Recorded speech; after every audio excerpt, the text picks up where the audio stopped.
Bismillahirrahmanirrahim. Assalamualaikum warahmatullahi wabarakatuh.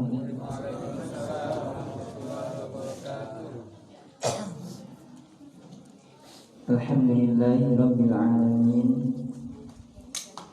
Hamdan katsiran tayyiban mubarakan fihi kama yuhibbu rabbuna wa yardah.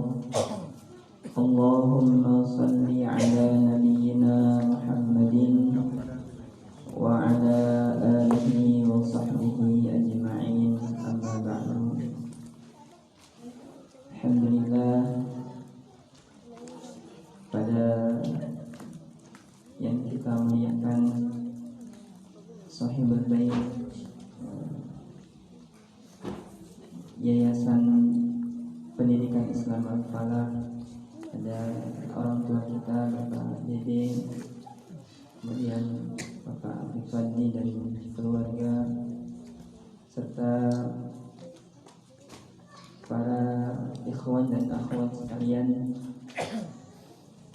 yang semoga kita semua dimuliakan oleh Allah Subhanahu wa taala, mendapatkan rahmat dari Allah Subhanahu wa taala, dan semoga kita mendapatkan bimbingan dari Allah Subhanahu wa taala untuk bisa menjalankan apa yang Allah perintahkan, menjauhi apa yang Allah larang, dan mudah-mudahan Allah Subhanahu wa taala memberikan keistiqomahan kepada kita di dalam menjalankan apa yang Allah perintahkan.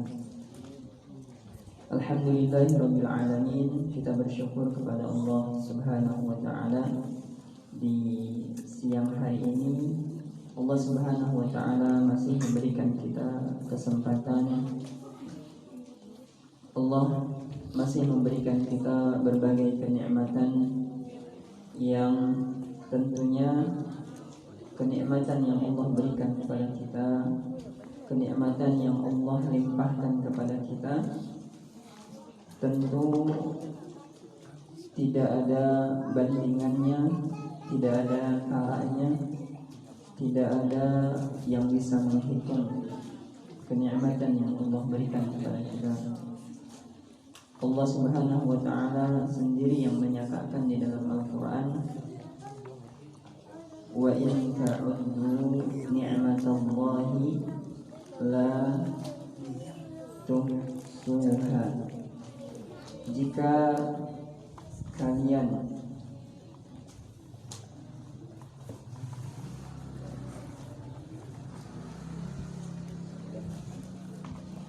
wa in ta'uddu ni'matallahi la tuhsuha. Jika kalian hendak menghitung nikmat yang Allah berikan kepada kalian, niscaya kalian tidak akan bisa menghitung nikmat Allah. Saking banyaknya nikmat Allah yang diberikan kepada kita. Walaupun kalau kita mau jujur kepada diri kita sendiri dan kepada Allah Subhanahu wa taala, kira-kira nikmat Allah yang dilimpahkan kepada kita yang begitu banyaknya kita syukuri atau kita kufuri. Nikmat Allah yang diberikan begitu banyak kepada kita, kebanyakannya sudah kita syukuri atau malah kita kufuri nikmat tersebut. Kebanyakan nikmat yang Allah berikan kepada kita, sebetulnya kalau kita mau jujur kepada diri kita, kebanyakannya kita gunakan untuk mentaati Allah atau kita gunakan untuk melanggar apa yang Allah bataskan kepada kita. Salah satu contoh saja, nikmat Allah yang Allah berikan kepada kita berupa mata, mulut, telinga, dan yang lainnya. Kebanyakan nikmat-nikmat tersebut sudahkah kita syukuri seperti tuntutan dari Allah Subhanahu wa taala atas nikmat yang Allah berikan kepada kita, atau bahkan kita kufuri, kita gunakan nikmat tersebut untuk bermaksiat kepada Allah Subhanahu wa taala, untuk melanggar apa yang Allah larang kepada kita. Karena ingat, sering disampaikan bahwa syukur itu bukan hanya sekedar kita mengucapkan alhamdulillah. Syukur itu tidak cukup kita lakukan hanya dengan lisan. Namun syukur itu harus terdapat pada berapa hal? Syukur itu harus terdapat pada 3 hal. Syukur itu akan sempurna dan akan disebut orang-orang yang bersyukur, hamba yang pandai bersyukur atas nikmat Allah, yang disebut abdan syakura. Seseorang akan disebut abdan syakura oleh Allah ketika dia bisa bersyukur atas nikmat Allah dengan 3 hal yang ada pada dirinya. Yang pertama, syukur dituntut dari kita dengan apa? Dengan hati kita. Syukur dituntut oleh Allah Subhanahu wa taala dari kita yang pertama dengan hati kita. Kita harus mensyukuri nikmat-nikmat yang Allah berikan kepada kita dengan hati kita. Bagaimana caranya kita bersyukur dengan hati? Yaitu dengan kita meyakini betul, kita betul-betul meyakini bahwa kenikmatan yang kita dapatkan, kenikmatan yang ada pada diri kita, itu semuanya tidak lain adalah dari Allah Subhanahu wa ta'ala. Itu arti syukur dengan hati, yaitu meyakini dengan hati kita sungguh-sungguh bahwa nikmat yang ada pada diri kita, nikmat yang kita dapatkan ini semuanya dari Allah Subhanahu wa taala, bukan dari yang lainnya. Hal ini sebagaimana yang Allah Subhanahu wa taala sampaikan di dalam Al-Qur'an. Kalau tidak salah, sebelum mushola ini direnov, ada tulisan kaligrafi di depan. Tulisannya, wa ma bikum min ni'matin fa minallah. Itu ayat Al-Qur'an yang maknanya adalah syukur yang dilakukan dengan hati kita. Wa ma bikum min ni'matin, tidak ada nikmat yang ada pada diri kalian, kata Allah, fa minallah, kecuali nikmat-nikmat itu semuanya dari Allah. Maka kita harus yakin dengan hati kita bahwa nikmat yang kita dapatkan, apapun bentuk nikmatnya, entah itu nikmat yang ada pada diri kita berupa anggota badan kita yang sempurna, atau nikmat yang Allah berikan berupa rezeki kepada kita, berupa harta, berupa anak, berupa ilmu, atau yang lainnya, itu semuanya hanya dari Allah Subhanahu wa ta'ala. Kita tidak boleh mengingkari dengan hati kita bahwa ada nikmat yang bukan berasal dari Allah Subhanahu wa ta'ala.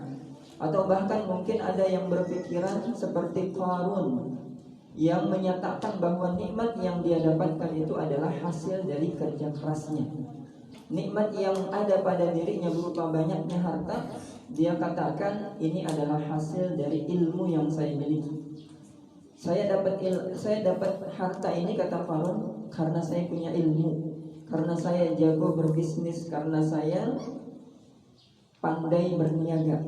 Nah, ketika ada orang yang berpikiran seperti itu, dia meyakini ada nikmat yang bukan berasal dari Allah, bahwa nikmat itu dia dapatkan karena kepandaiannya, maka itu dikatakan orang yang tidak bersyukur atas nikmat Allah. Dia tidak bersyukur dengan hatinya dari nikmat-nikmat yang ada pada dirinya, yang hakikatnya berasal dari Allah Subhanahu wa ta'ala. Jadi kalau kita mendapatkan rezeki, umpamanya kerja, maka ketika kita gajian, ketika kita mendapatkan uang dari hasil kerja kita, uang yang kita dapatkan itu berupa rezeki dari siapa? bukan dari hasil kerja kita. Bisa saja Allah Subhanahu wa taala menghalangi, walaupun kita kerja sudah keras, banting tulang, peras keringat. Kalau Allah menghalangi rezeki tidak sampai kepada kita, bisa saja. Kita sudah banting tulang, peras keringat, kepala ada di bawah, kaki ada di atas, kata orang dulu, kan? Ternyata pas gajian uangnya hilang, bisa nggak? Bisa. Atau pas gajian uangnya dikasihin ke saya, bisa nggak? Bisa. Iya. Kalau Allah Subhanahu wa taala tidak menghendaki uang itu sampai kepada kita, maka sangat mudah bagi Allah untuk menghilangkannya dari kita. Ingat, semuanya kenikmatan itu semuanya berasal dari Allah Subhanahu wa taala. Kita harus yakin dengan hati kita, karena itu adalah salah satu bentuk syukur kita kepada nikmat Allah, yaitu syukur dengan hati. Apa tadi? Syukur dengan hati artinya meyakini dengan sebenar-benarnya bahwa setiap nikmat yang kita dapatkan, setiap nikmat yang ada pada diri kita, itu semuanya dari Allah. Gimana ayatnya tadi kamu nih? Wa ma bikum min ni'matin faminallah. Tidak ada nikmat yang ada pada diri kalian kecuali itu semuanya dari Allah Subhanahu wa taala. Kemudian yang kedua, syukur dengan lisan. Syukur dengan lisan artinya apa? Kita mengucapkan kalimat-kalimat syukur kepada Allah Subhanahu wa taala atas nikmat yang Allah berikan kepada kita, dengan mengucapkan alhamdulillah. Kemudian salah satu bagian dari syukur dengan lisan adalah kita harus pandai berterima kasih kepada orang-orang yang menjadi jalan sampainya nikmat tersebut kepada kita. Kita diberikan harta oleh orang tua kita, maka kita harus pandai berterima kasih kepada orang tua kita. Kita mendapatkan suatu nikmat yang jalannya berasal dari saudara-saudara kita, maka kita harus pandai berterima kasih kepada saudara-saudara kita yang menjadi jalan sampainya nikmat dari Allah kepada kita. Tetangga kita memberikan sesuatu kepada kita, yang hakikatnya sesuatu yang diberikan kepada kita itu dari Allah, tapi jalannya dari siapa? Dari tetangga kita. Maka syarat kita bersyukur kepada nikmat Allah adalah kita juga berterima kasih kepada orang-orang yang menjadi jalan sampainya nikmat dari Allah kepada kita. Tidak akan disebut orang yang bersyukur ketika dia tidak pandai berterima kasih kepada orang lain. Kata Nabi SAW, lam yashkurillah man lam yashkurin nas. Tidak disebut orang yang bersyukur kepada Allah orang yang tidak pandai berterima kasih kepada manusia. Jadi kalau kita mendapatkan sesuatu dari orang lain, kita mendapatkan sesuatu dari Allah yang jalannya melalui orang lain, maka kita harus berterima kasih juga kepada orang lain yang menjadi jalan nikmat Allah sampai kepada kita tersebut. Jadi yang kedua apa? Syukur dengan lisan, dengan ucapan. Ini yang Allah Subhanahu wa taala sebut di akhir surat Ad-Duha. Di mana akhir surat Ad-Duha, Sofyan? Surat Ad-Duha akhir. Wa amma bi ni'mati rabbika fahaddits. Wa amma bi ni'mati rabbika fahaddits. Adapun nikmat-nikmat yang berasal dari Rabbmu, fahaddits, maka sebut-sebutlah. Artinya ucapkan kalimat-kalimat syukur atas nikmat tersebut. Ucapkan terima kasih kepada orang-orang yang menjadi jalan sampainya nikmat Allah kepada kita. Itu yang kedua, syukur dengan lisan. Kemudian yang ketiga, syukur dengan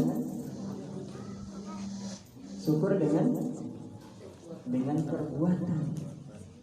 Tidak bisa disebut orang yang bersyukur dengan sebenar-benarnya orang yang tidak mengumpulkan tiga bentuk syukur yang tadi kita sebutkan. Syukur dengan hati, lisan, dan perbuatan. Bagaimana caranya kita bersyukur dengan perbuatan kita? Yaitu dengan cara berusaha semampunya untuk menggunakan setiap nikmat yang ada pada diri kita untuk beribadah kepada Allah, untuk menjalankan sesuatu yang Allah perintahkan, untuk melakukan sesuatu yang Allah ridhai, yang Allah cintai. Apa? Syukur dengan perbuatan, caranya gimana? Berusaha semampunya menggunakan setiap nikmat yang ada pada diri kita untuk beribadah kepada Allah Subhanahu wa taala, untuk melakukan sesuatu yang Allah ridhai, yang Allah cintai. Jadi, kalau ada uang pada diri kita, nikmat enggak? Nikmat. Maka gunakan uang itu untuk ibadah kepada Allah, untuk berinfak, untuk membeli sesuatu yang baik, untuk menafkahi keluarga kita.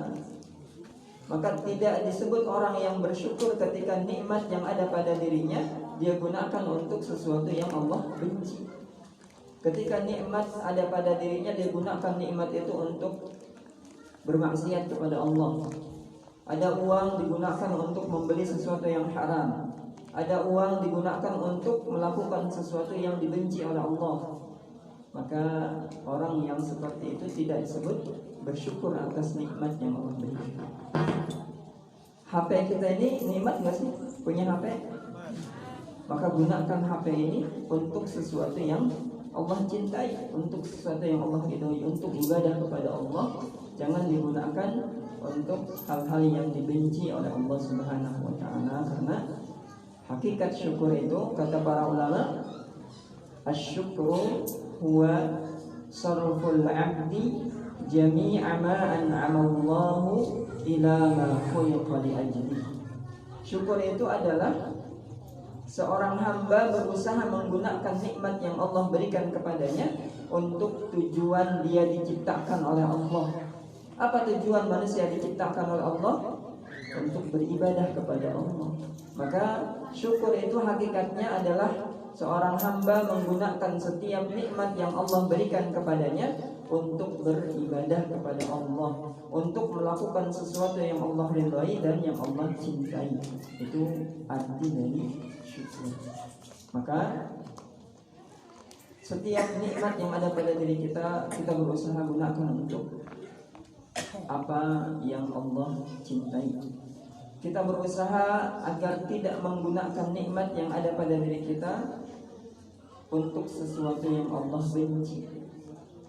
Mata nikmatnya, maka gunakan mata ini untuk beribadah kepada Allah, untuk membaca Al-Quran, untuk membaca buku-buku yang baik, untuk melihat sesuatu yang baik. Jangan digunakan mata ini untuk melihat sesuatu yang tidak dicintai oleh Allah atau dibenci oleh Allah Subhanahu wa taala. Mulut kita nikmat, bisa bicara, maka gunakan mulut ini untuk berbicara, mengucapkan kalimat-kalimat yang Allah cintai dan yang Allah ridhai. Itu adalah hakikat dari syukur. Maka orang-orang yang bisa melakukan syukur dengan tiga hal tadi, syukur dengan hatinya, syukur dengan lisannya, syukur dengan perbuatannya, baru orang seperti ini akan disebut apa? Disebut abdan syakur, hamba yang pandai bersyukur atas nikmat yang Allah berikan kepadanya. Dan ketika seseorang pandai bersyukur kepada nikmat Allah, maka janji Allah apa? La in syakartum la azidannakum. Jika kalian bersyukur atas nikmat-nikmat yang Allah berikan kepada kalian, la azidannakum, pasti kata Allah, aku akan tambahkan nikmat tersebut kepada kalian.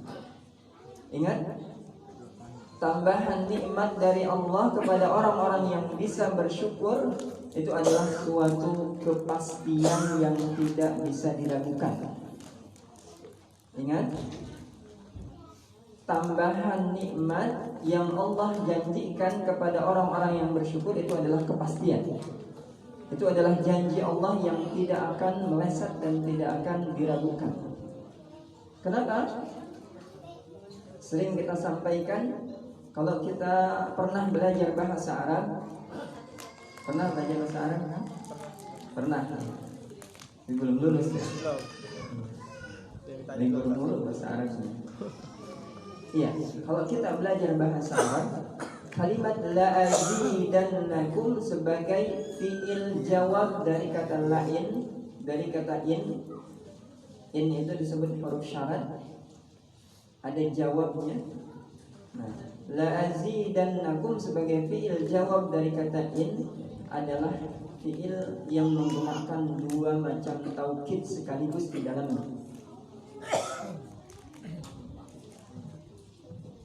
Menambahkan atau aku tambahkan, bahasa Arabnya yang sebenarnya adalah azidu.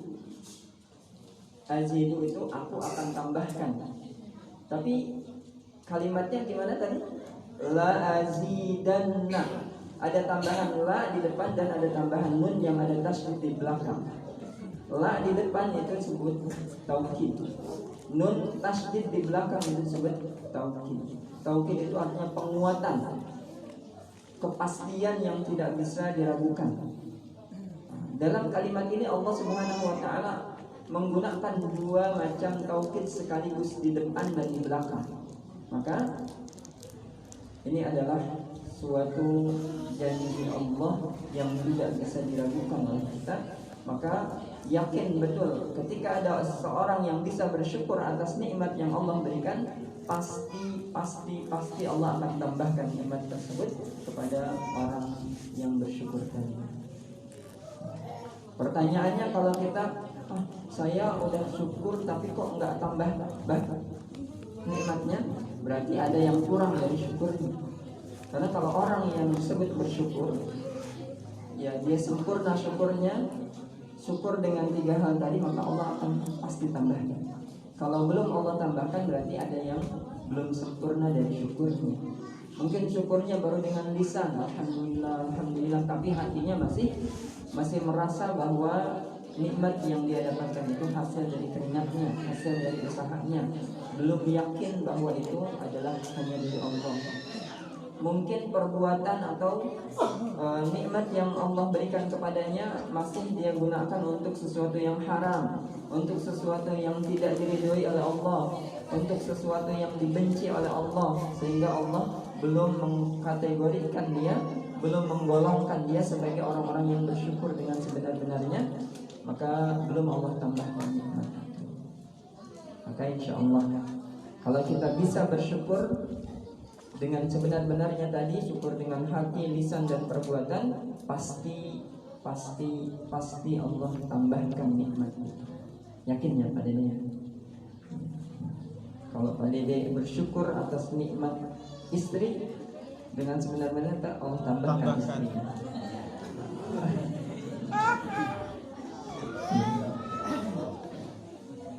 Baik, alhamdulillah.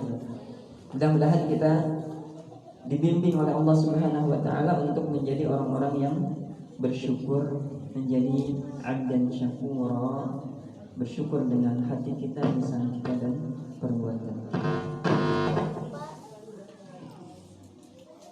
Itu tadi baru alhamdulillah, belum salawatnya nih. Alhamdulillah tadi. Salawat serta salam ini baru pembukaan pada nih. Masyaallah ya.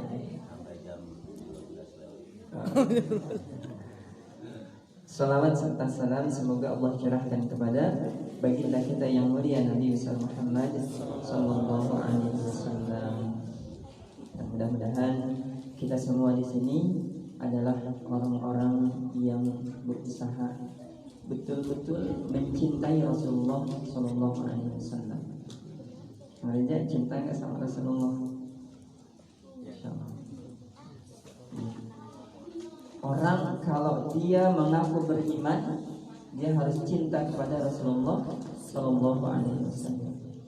Bahkan tidak sempurna keimanan seseorang kalau dia belum mencintai Rasulullah sallallahu alaihi wasallam. Bahkan belum sempurna seseorang ketika dia sudah mencintai Rasulullah tapi masih mencintai orang lain yang melebihi kecintaannya kepada Rasulullah sallallahu alaihi wasallam. Dalam sebuah hadis Nabi sallallahu alaihi wasallam mengatakan, la yu'minu ahadukum hatta akuna ahabba ilaihi min walidihi wa waladihi wan nasi ajma'in. Tidak sempurna keimanan seseorang sampai aku lebih dia cintai daripada orang tuanya, anaknya, dan semua manusia yang lain. Jadi kecintaan kepada Rasulullah SAW harus ada di atas kecintaan kita kepada manusia manapun. Kepada istri kita cinta, tapi kepada Rasulullah harus lebih cinta. Kepada anak kita cinta, tapi kepada Rasulullah harus lebih cinta. Kepada orang tua kita cinta, namun kepada Rasulullah kita harus lebih mencintai. Nah, kemudian bagaimana cara kita mencintai Rasulullah, atau bagaimana cara kita menyatakan kecintaan kita kepada Rasulullah SAW? Kan cinta mah nggak bisa dilihat. Memang cinta ada bentuknya? Enggak. Kalau Kang Eki bilang cinta sama Teh Indah, itu nggak ada bentuknya kan? Tapi cinta itu bisa dibuktikan dengan ungkapan dan bukti perbuatan. Nah, bagaimana cara kita membuktikan kecintaan kita kepada Rasulullah SAW? Karena jangan sampai kita mengaku-ngaku cinta dengan lisan kita, tapi perbuatan kita bertentangan dengan pengakuan cinta kita. Ingat, kalau kata anak muda, kalau orang yang ngaku cinta hanya dengan lisan doang, berarti cintanya cinta gombel. Iya. Maka harus ada bukti. Kalau kita mengatakan saya cinta kepada Rasulullah, harus dibuktikan dengan pembuktian. Bagaimana cara kita membuktikan cinta kita kepada Rasulullah? Caranya dengan kita berusaha mengikuti Rasulullah SAW. Kita berusaha menjalankan sunnah-sunnah Rasulullah SAW. Kita berusaha mempelajari apa yang diajarkan oleh Rasulullah SAW. Jangan ngaku cinta kepada Rasulullah kalau kita nggak mau belajar tentang Islam. Nah, kalau kita ngaku cinta kepada Rasulullah, buktinya kan dengan mengikuti Rasulullah. Nah, bagaimana kita mau mengikuti Rasulullah kalau kita tidak paham apa yang diajarkan oleh Rasulullah SAW? Dan kecintaan kepada Rasulullah itu adalah bukti kecintaan kita kepada Allah Subhanahu wa Ta'ala. Kecintaan kita kepada Rasulullah, yaitu dengan cara mengikuti apa yang diajarkan oleh Rasulullah, adalah bukti kecintaan kita kepada Allah Subhanahu wa Ta'ala. Allah Subhanahu wa Ta'ala mengatakan gimana? Qul in kuntum tuhibbunallaha fattabi'uni. Rasulullah SAW diperintahkan oleh Allah Subhanahu wa Ta'ala untuk menyampaikan suatu kalimat. Kata Allah, "Qul," katakan kepada umatmu, wahai Muhammad, in kuntum tuhibbunallah, jika kalian mencintai Allah, maka kalau ada orang yang mengaku cinta kepada Allah, dia harus buktikan kecintaannya kepada Allah. Apa bukti kecintaan kepada Allah? Fattabi'uni, maka ikutilah apa yang aku ajarkan, apa yang aku bawa kepada kalian. Jadi orang yang mencintai Rasulullah SAW, yaitu dengan cara dia mengikuti apa yang diajarkan oleh Rasulullah, maka itu adalah bukti kecintaan kepada Allah Subhanahu wa Ta'ala. Ketika ada orang yang bisa mencintai Rasulullah, bisa mencintai Allah, maka apa yang akan dia dapatkan? Yuhibbukumullah wa yaghfir lakum dzunubakum. Maka dia akan mendapatkan kecintaan dari Allah dan akan diampuni dosa-dosanya oleh Allah Subhanahu wa Ta'ala. Maka kita memohon kepada Allah Subhanahu wa Ta'ala agar kita dijadikan orang-orang yang mencintai Rasulullah Sallallahu Alaihi Wasallam dengan cara berusaha mengikuti apa yang diajarkan oleh Rasulullah Sallallahu Alaihi Wasallam. Dan ketika kita mengikuti Rasulullah, itu adalah bukti kecintaan kita kepada Allah Subhanahu wa Ta'ala. Ketika kita cinta kepada Allah, maka Allah akan mencintai kita dan Allah akan mengampuni dosa-dosa kita. Jadi cinta kita kepada Rasulullah itu akan membuat kita diampuni oleh Allah Subhanahu wa Ta'ala. Baik, ikhwas sekalian, yang dimuliakan oleh Allah Subhanahu wa taala.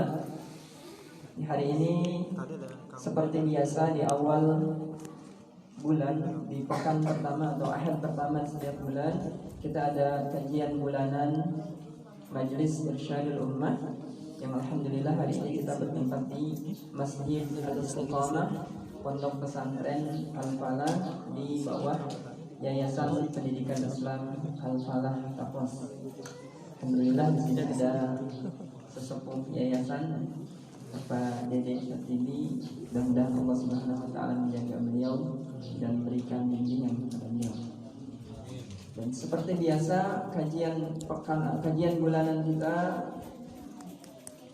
adalah pembahasan tentang suatu bahasan penting yang sudah kita mulai dari bulan-bulan yang lalu, yaitu tentang tazkiyatun nafs, usaha untuk membersihkan hati dan jiwa kita dari kotoran-kotoran sehingga bisa memiliki hati yang bersih dan jiwa yang suci, insyaallah. Salah satu bentuk tazkiyatun nafs yang sudah kita jelaskan di bulan-bulan yang lalu, ketika kita ingin memulai tazkiyatun nafs, kita ingin memulai mentazkiyah nafsu kita, diri kita, hati kita, maka kita mulai tahapan tazkiyatun nafs itu dengan apa kemarin? Dengan bertaubat kepada Allah Subhanahu wa taala dan beristighfar kepada Allah Subhanahu wa taala. Ketika ada seseorang ingin berhijrah, ingin merubah dirinya, ingin berusaha meninggalkan masa lalunya yang mungkin gelap, karena memang masa lalu itu gelap, belum ada lampu.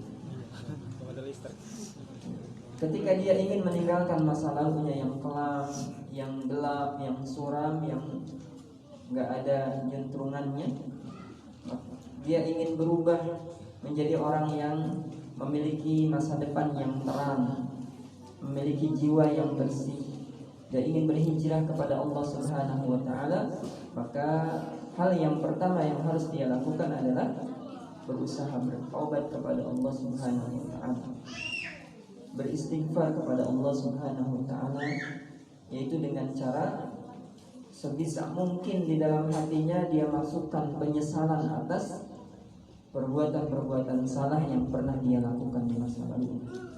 Dia sesali perbuatan-perbuatan tersebut, dia tangisi di hadapan Allah Subhanahu wa taala perbuatan-perbuatan tersebut.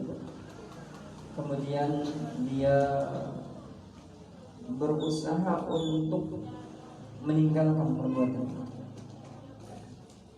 Dia sesali dan dia tinggalkan perbuatan itu. Kemudian dia berusaha untuk menjaga dirinya agar tidak kembali kepada perbuatan itu, dan berusaha mengganti, mencari perbuatan pengganti dari perbuatan buruk, yaitu perbuatan-perbuatan yang baik. Ketika dia bisa melakukan seperti itu, maka dia akan mendapatkan hal yang sangat luar biasa dari Allah Subhanahu wa taala.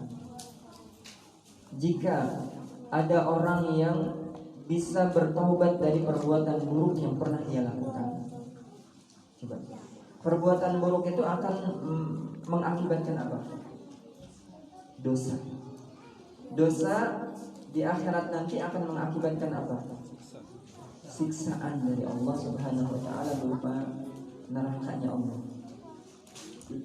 Perbuatan buruk, maksiat, pelanggaran-pelanggaran terhadap Allah itu akan membuat kita berdosa, dan dosa yang kita bawa ke akhirat akan membuat kita dihukum oleh Allah dengan nerakanya Allah. Namun orang yang bisa bertaubat dari perbuatan buruk yang pernah dia lakukan,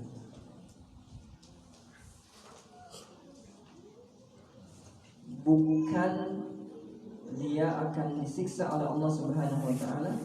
Perbuatan buruk yang pernah dia lakukan bukan akan menjadi dosa bagi dirinya, namun perbuatan buruk yang pernah dia lakukan dulu, ketika dia bisa bertobat dengan sebenar-benarnya kepada Allah, maka perbuatan buruk itu, dosa dari perbuatan buruk itu akan berubah bentuknya menjadi pahala yang berlimpah dari Allah Subhanahu wa Ta'ala. Ini adalah salah satu kemurahan Allah kepada manusia, salah satu bentuk kasih sayang Allah kepada orang-orang yang mau bertobat kepada Allah atas perbuatan buruk yang pernah dia lakukan. Apa tadi? Ketika ada orang yang bisa bertaubat dengan sebenar-benarnya dari perbuatan buruk, maka perbuatan buruk yang pernah dia lakukan, dosa-dosanya akan berubah menjadi pahala. Luar biasa. Dosa berubah menjadi pahala ketika dia bisa bertobat kepada Allah dengan sebenar-benarnya. Hal ini sebagaimana Allah Subhanahu wa Ta'ala sebutkan di dalam Al-Quran surat Al-Furqan ayat ke-70. Surat Al-Furqan ayat ke-70. Bagaimana bunyinya? Surat Al-Furqan ayat 70. Kata Allah Subhanahu wa Ta'ala, setelah Allah menyebutkan beberapa dosa besar yang Allah larang, Allah Subhanahu wa Ta'ala menyebutkan di ayat yang ke-70,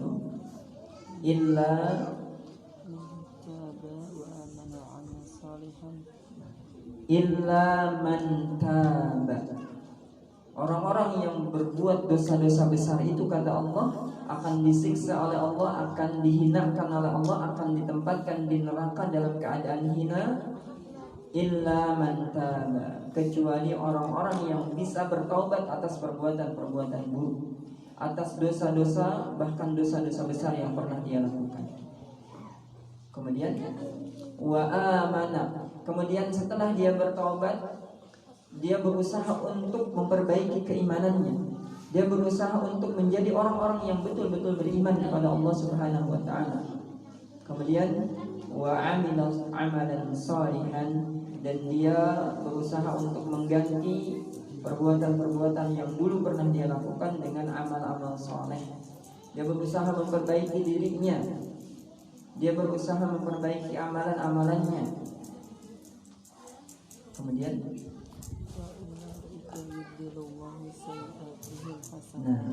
kata Allah Subhanahu wa Ta'ala, orang yang bisa bertobat dari perbuatan-perbuatan dosa, perbuatan-perbuatan buruk, bahkan dosa-dosa besar sekalipun, kata Allah, kemudian dia beriman, dia berusaha memperbaiki keimanannya, kemudian dia berusaha memperbanyak amal soleh, faulaika yubaddilullahu sayyi'atihim hasanah. Maka orang-orang seperti itu, kata Allah, orang-orang yang bertaubat, beriman dan beramal soleh itu, yubaddilullahu sayyi'atihim hasanah, Allah akan gantikan keburukan-keburukan yang ada pada dirinya menjadi hasanat, kebaikan-kebaikan. Kalau dalam tafsirnya disebutkan oleh para ulama, yamhullahu sayyi'atihim, Allah akan menghapuskan dosa-dosa keburukan-keburukannya, summa yubaddilu makana sayyi'atihim hasanah, kemudian Allah ganti bentuk dari keburukan-keburukan itu menjadi kebaikan-kebaikan. Orang yang dia pernah berdosa dengan dosa sebesar gunung, dia membawa dosa sebesar gunung di hadapan Allah, kemudian dia bertaubat dari dosa tersebut, kemudian dia beriman dan beramal soleh, maka dosa yang tadi sebesar gunung yang dia bawa itu berubah menjadi pahala yang sebesar gunung. Maka siapa yang tidak mau bertobat kalau dia tahu fadilah taubat itu seperti ini? Allah sebutkan orang yang bisa bertaubat kepada Allah, orang yang mau bertobat kepada Allah, Allah akan ganti dosa-dosanya berubah menjadi kebaikan-kebaikan. Maka Kapan kita harus bertobat? Ya, sekarang kita, setiap manusia pasti pernah melakukan kesalahan. Setiap manusia pasti pernah melakukan dosa. Kalau Anda tanya di sini siapa yang nggak pernah melakukan dosa, kalau ada yang ngacung tangan, oh itu paling dosa. Kenapa? Orang yang melakukan dosa tapi nggak merasa berdosa itu paling dosa. Iya. Karena tidak akan ada manusia yang tidak pernah melakukan kesalahan. Tidak akan ada orang yang nggak pernah melakukan dosa. Karena Rasulullah SAW yang menyebutkan, kata Nabi SAW, kullu bani Adam khata'un. Setiap bani Adam, setiap manusia itu khata'un, pasti banyak melakukan kesalahan. Setiap manusia, tidak ada terkecuali. Dia mah ustaz nggak pernah melakukan dosa, nggak juga. Dia mah kiai pasti nggak pernah ada salahnya, nggak juga. Dia mah guru mah masa sih melakukan kesalahan, nggak juga. Pasti kalau yang namanya manusia, siapapun dia, mau dia guru, mau dia ustaz, mau dia kiai, pasti pernah melakukan kesalahan, pasti pernah tergelincir kepada perbuatan dosa atau maksiat. Dia mah kerudungnya udah rapat banget, pasti dia mah nggak pernah melakukan kesalahan. Belum tentu. Jadi setiap manusia pasti banyak melakukan kesalahan. Nabi sallallahu alaihi wasallam. Dan wa khairul khata'ina at-tawwabun. Sebaik-baik orang yang pernah melakukan kesalahan. Kalau kita memang sadar kita banyak salah, banyak dosa, banyak maksiat, maka buru-buru taubat, buru-buru bertaubat kepada Allah Subhanahu wa taala agar Allah ampuni dosa-dosa kita dan bahkan Allah ganti dosa-dosa itu menjadi kebaikan-kebaikan dengan syarat taubat yang sebenar-benarnya, yaitu taubatan nasuha. Nah, itu awalan bagi orang-orang yang ingin melakukan tazkiyatun nafs. Dia bertobat dulu kepada Allah Subhanahu wa taala. Di sini kita berapa kali kita bertobat satu hari? Kang Sardi, hari ini sudah bertobat kepada Allah? Insyaallah. Kira-kira berapa kali kita harus bertobat kepada Allah dalam satu hari? Sekali? 2 kali? 3 kali? 4 kali? 5 kali? 10 kali? Masa tobat satu hari 10 kali banyak amat? Bang, dosanya berapa kali sehari, Bang? Nanti dosanya sehari berapa kali? 1 kali, 2 kali, 3 kali, 10 kali. Ketika dosa-dosa kita banyak, maka tobatnya pun harus banyak. Bahkan Rasulullah SAW saja yang dosa-dosanya sudah diampuni oleh Allah, baik yang dulu maupun yang akan datang, berapa kali Rasulullah taubat dalam satu hari? Rasulullah SAW taubat dalam satu hari tidak kurang dari 100 kali. Banyak amat. Iya, karena kesalahannya pun banyak. Kita manusia maya. Rasulullah yang enggak pernah salah, walaupun beliau umpamanya salah, diampuni dosa-dosanya, itu taubatnya 100 kali dalam satu hari. Kata Nabi SAW, ayyuhan nas tubu ilallahi wastaghfiruhu fa inni atubu ilallahi wa astaghfiruhu fil yaumi mi'ata marrah. Kata Nabi SAW, wahai manusia, bertobatlah dan beristighfarlah kepada Allah. Sesungguhnya aku, kata Nabi, bertaubat dan beristighfar kepada Allah dalam satu hari berapa kali?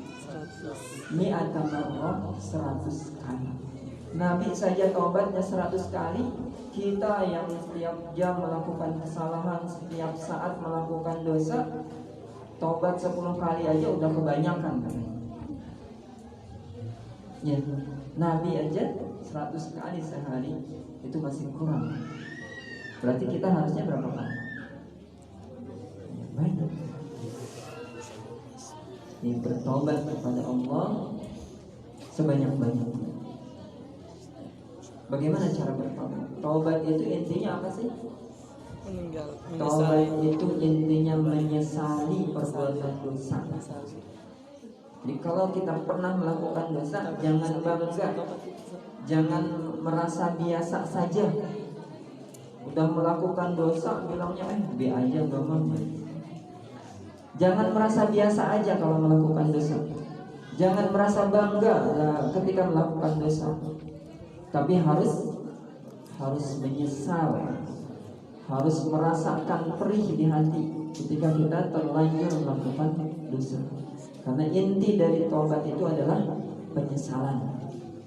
Sebagaimana yang dicontohkan oleh bapak kita Nabi Adam alaihissalam. Ketika beliau melakukan suatu kesalahan kepada Allah, beliau diajarkan satu kalimat penyesalan. Kalimat yang diajarkan oleh Allah sebagai bentuk taubat kepada Nabi Adam alaihissalam itu adalah kalimat penyesalan. Apa kalimatnya? Rabbana zalamna anfusana wa in lam taghfir lana wa tarhamna lanakunanna minal khasirin. Itu adalah kalimat taubat dari Nabi Adam alaihissalam yang berbentuk penyesalan, pengakuan penyesalan atas kesalahan yang pernah dilakukan. Dan kalimat ini adalah kalimat yang diajarkan oleh Allah Subhanahu wa taala. Jika Allah mengatakan fatalaqa Adamu min rabbihi kalimatin fataba alaihi, maka Adam diajarkan beberapa kalimat doa oleh Allah Subhanahu wa taala, dari Allah Subhanahu wa taala.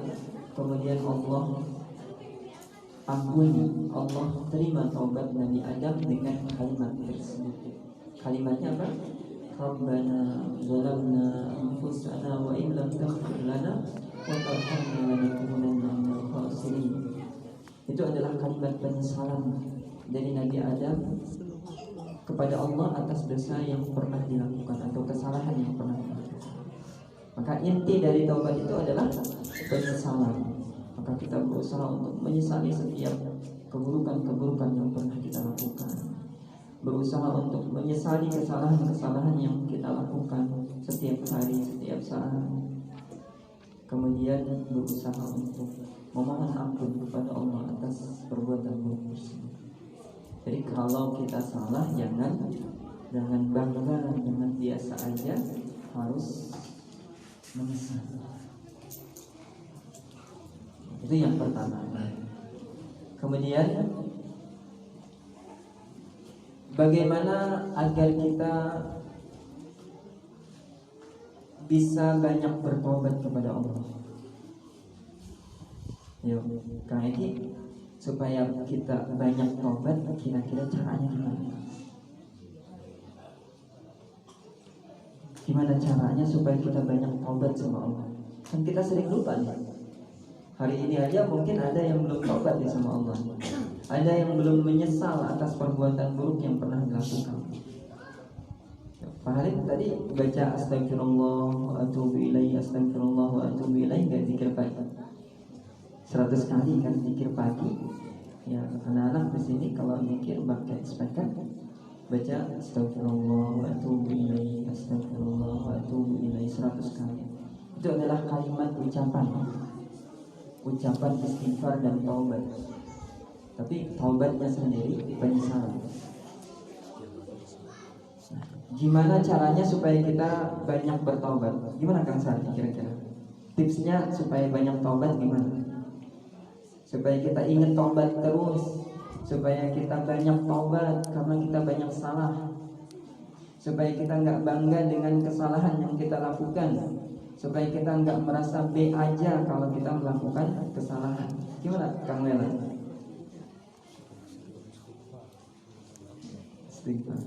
Kang Hafiz gimana? Mengetahui. Ada satu tips agar kita banyak taubat sama Allah. Tipsnya apa?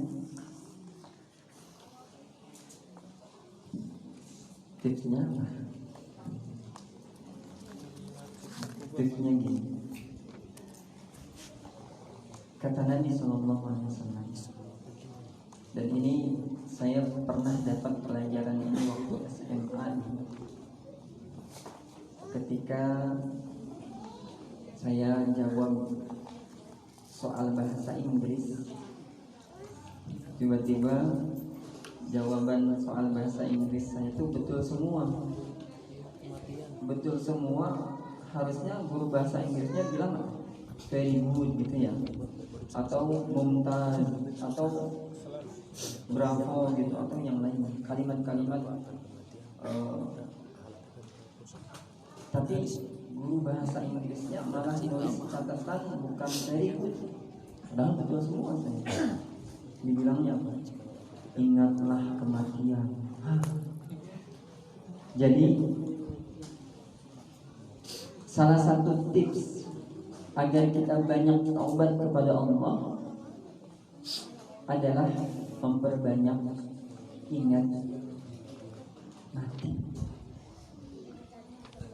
Nabi SAW pernah mengatakan gimana?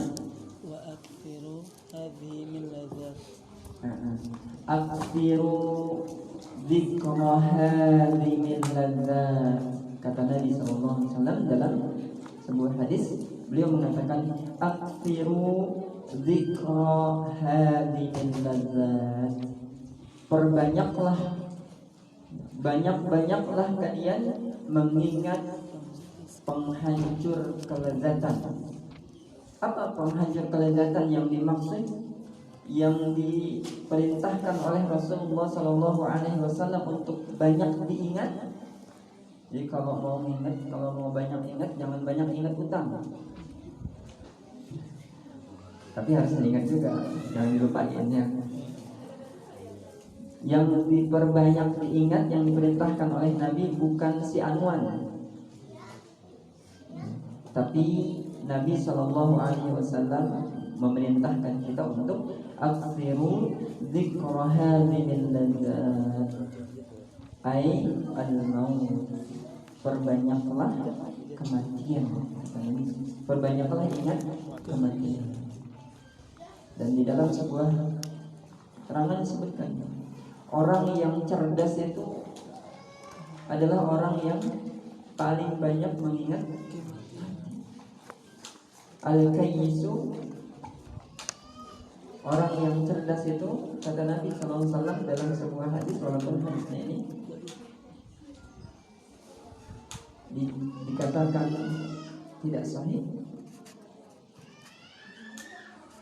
Orang yang cerdas itu adalah aqyasun nas, orang yang paling cerdas adalah aktsaruhum dzikran lil maut, yang paling banyak mengingat kematian, dan yang paling siap untuk menghadapi saat-saat setelah mati. Orang yang paling banyak menyiapkan bekalnya ketika dia telah mati.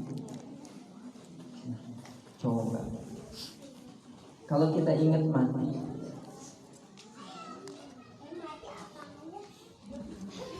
mati apaan kan? Iya. Kalau kita banyak ingat mati, kira-kira kita coba kalau ditanya, Kang Raihan udah siap mati belum? Udah siap belum mati? Belum. Orang rata-rata kalau ditanya udah siap mati belum, saya masih banyak dosa gitu kan. Artinya mengingat kematian itu otomatis akan nyangkut kepada dosa, ingat dosa. Sehingga orang yang memperbanyak ingat kematian, dia akan teringat, akan tersadar banyaknya dosa yang masih melekat pada dirinya, yang dengan kesadaran itu dia akan memperbanyak taubat kepada Allah Subhanahu wa ta'ala. Coba kalau antum tahu, umpama Kang Aryo tahu ada penyakit yang kata dokter ini udah stadium 7, kebanyakan, yang kayaknya ini mah udah nggak ada harapan untuk sembuh. Ini mah kayaknya 2 hari atau 3 hari lagi nih kayaknya. Kira-kira kalau kita dikasih tahu gitu kayak sama dokter, kira-kira apa yang akan dilakukan?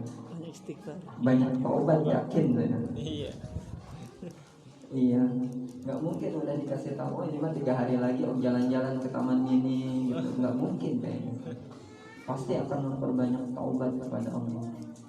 Sehingga tadi tips agar kita memperbanyak taubat kepada Allah adalah memperbanyak ingat dan ingat waktu itu terus berjalan. Walaupun jamnya ini dimatiin, batunya dicabut, terus detiknya nggak jalan, tapi waktunya tetap jalan nggak? Tetap jalan. Coba pikir. Sekarang kita ada di bulan apa ya? Di bulan Dzulhijjah. Alhamdulillah, jawabannya tepat. Kalau ada yang jawab ini bulan Agustus sama omelin. Iya, ingatnya bulan Islamnya nggak diingat. Sekarang kita ada di bulan Dzulhijjah. Yo, bulan Dzulhijjah itu bulan keberapa dalam Islam, Jis? Bulan keberapa? Bulan-bulan dalam Islam. 1 tahun itu berjumlah 12 bulan. Allah, inna iddatasyuhuri indallahi 12 syahran. Sesungguhnya bulan-bulan di sisi Allah dan bulan Islam itu ada 12. Setiap bulan ke-12 berarti ganti tahun. Bulan ke-12 ganti tahun. Berputar, bukan berputar, berjalan terus waktu. Sekarang kita ada di bulan Dzulhijjah. Bulan Dzulhijjah itu bulan keberapa dalam Islam? Bulan ke-12.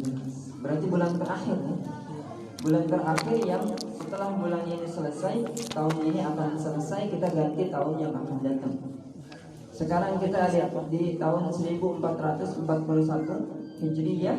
Berarti setelah bulan ini selesai, nanti kita akan masuk tahun 1442 Hijriyah, yang tahun ini sudah lewat. Kalau tahun sudah lewat, bisa kembali lagi nggak? Umur yang sudah kita lewati, bisa kita lewati lagi? Bisa kita kembali lagi? Maka berjalannya waktu setiap hari kita, setiap pekan, setiap bulan, setiap tahun itu hakikatnya adalah perjalanan kita untuk mengarah ke mana? Akhirat. Kematian kalau di dunia. Ingat, perjalanan kita itu sebetulnya perjalanan menuju kematian. Semakin kita melewati waktu, berarti semakin dekat kepada kematian kita. Maka jangan sampai kita lupa, setiap waktu yang kita lakukan hakikatnya adalah langkah-langkah menuju kematian. Dan semakin dekat kita kematian, seharusnya semakin apa? Semakin berusaha untuk bersiap. Jangan makin tua makin lupa mati. Semakin tua semakin banyak hari yang kita lewati, semakin banyak waktu yang kita sudah lewati. Ingat, kita semakin dekat kepada kematian yang tidak akan bisa kita hindari. Kematian itu nggak akan bisa dihindari. Siapa yang bisa menghindar dari kematian? Kan?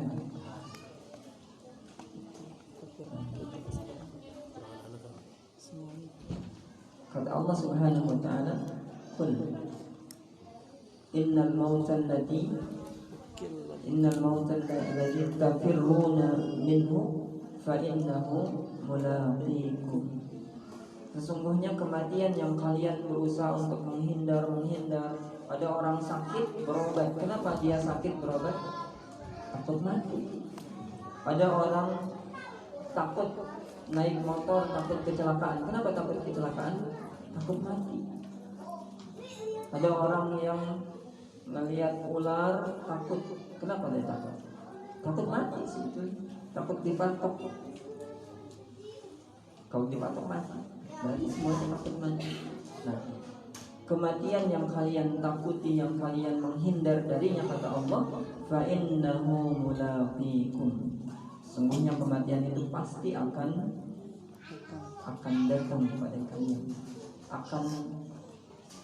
akan bertemu dengan kalian. Kita semua pasti akan bertemu dengan kematian pada saat ini.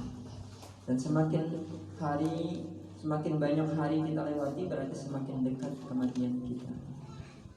Jadi hati-hati, apalagi yang sudah banyak bebannya, sudah banyak peringatan dari Allah bahwa kita sudah semakin dekat kepada pertemuan dengan kematian. Maka perbanyak ingat mati, insya Allah kita akan memperbanyak taubat kepada Allah Subhanahu wa Ta'ala. Karena untuk menghadapi kematian, menghadapi Allah itu perlu apa? Perlu kebersihan.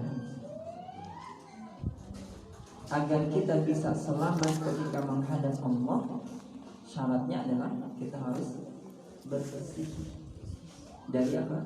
Dosa. Karena orang yang akan selamat ketika menghadap Allah Subhanahu wa Ta'ala nanti di akhirat adalah hanya orang-orang yang bersih. Orang yang akan dimasukkan ke dalam surga mendapatkan kenikmatan nanti di akhirat hanya orang-orang yang bersih.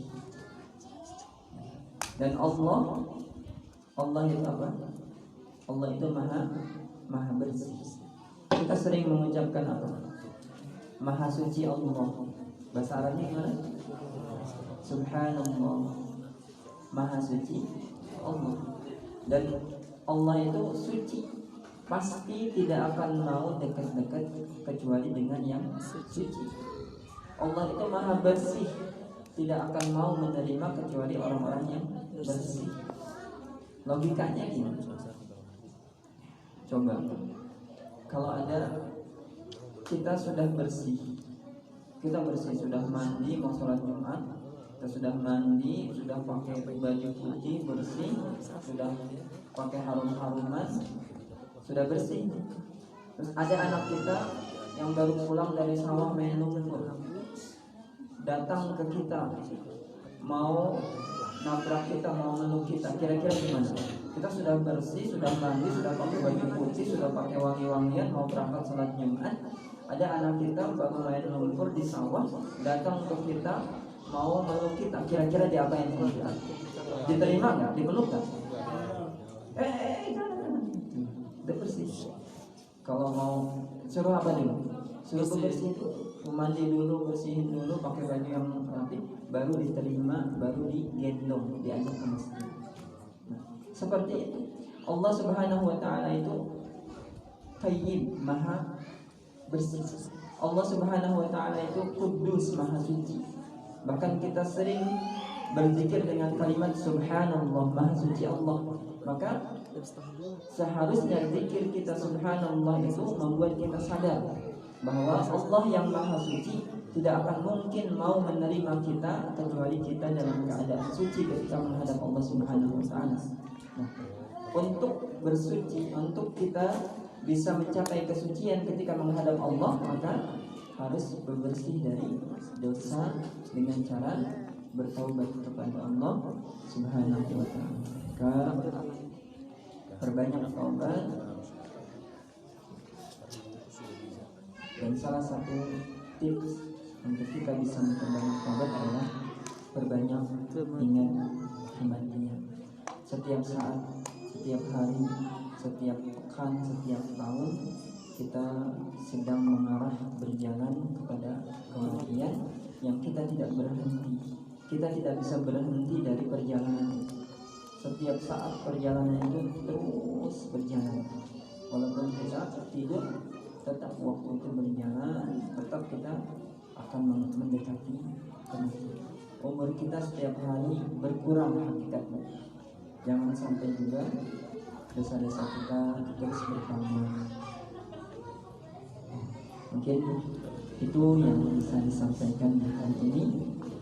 Mudah-mudahan kita termasuk orang-orang yang mendapatkan bimbingan dari Allah Subhanahu wa taala agar kita bisa memperbanyak taubat kepada Allah, menguatkan keimanan kita dan memperbanyak amal-amal saleh sehingga kita bisa menjadi orang-orang yang dosa-dosanya diganti oleh Allah dengan kebaikan-kebaikan.